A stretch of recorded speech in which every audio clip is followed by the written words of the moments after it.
రేవంత్ రెడ్డి గారు నిజంగా కూడా మీకు చిత్తశుద్ధి ఉంది, మహిళల మీద మీకు నమ్మకం, మహిళలు ఎదగాలి అని మీరు అనుకుంటే నిజంగా కూడా ఇచ్చిన హామీలను తక్షణమే పూర్తి చేయండి. అంటే ఏంటి అంటే వాళ్ళ ప్రభుత్వం తరపున 6 నెలలు కాలేదు, ఇంకా అసలు నిధులు లేవు, మొత్తం అప్పుల పాలైపోయింది, ఇప్పుడిప్పుడే గాడిన పెడుతున్నాం, ఈ సందర్భంలో ప్రతిపక్షాలు గగ్గోలు పెడుతున్నాయని కూడా వాళ్ళ నుండి వస్తుంది. ముఖ్యమంత్రి రేవంత్ రెడ్డి గారిని నేను ఒకటే ప్రశ్న అడగాలనుకుంటున్నాను.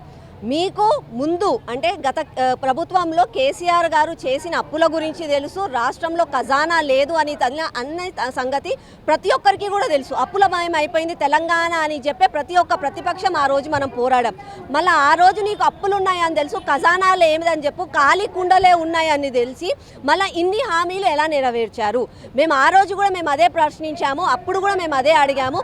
లేని హామీలు ప్రజలకు ఇవ్వకండి, ప్రజలకు మాయమాటలు చెప్పకండి, మీ ఓట్ల కోసం అని చెప్పి ప్రజలను మోసం చేయకండి అని అన్నాము.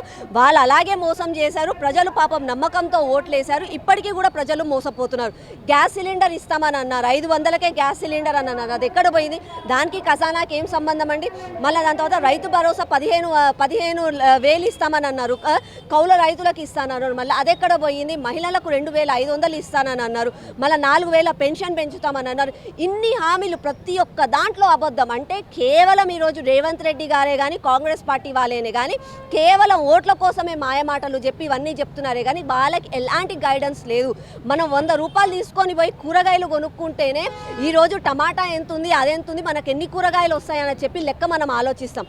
అట్లాంటిది ముఖ్యమంత్రి లాగా పోటీ చేసే అతను ఒక ముఖ్యమంత్రి కావాలనుకునే వాళ్ళకి అసలు ఖజానా పైసలు లేనిది ఇన్ని గణం ఇస్తానని చెప్పి హామీలు ఎందుకు ఇచ్చారు? అంటే కేవలం ఓట్ల కోసం ఆడుతున్న వాళ్ళు డ్రామాలలో తప్పులు ఒప్పుకుంటే చాలు.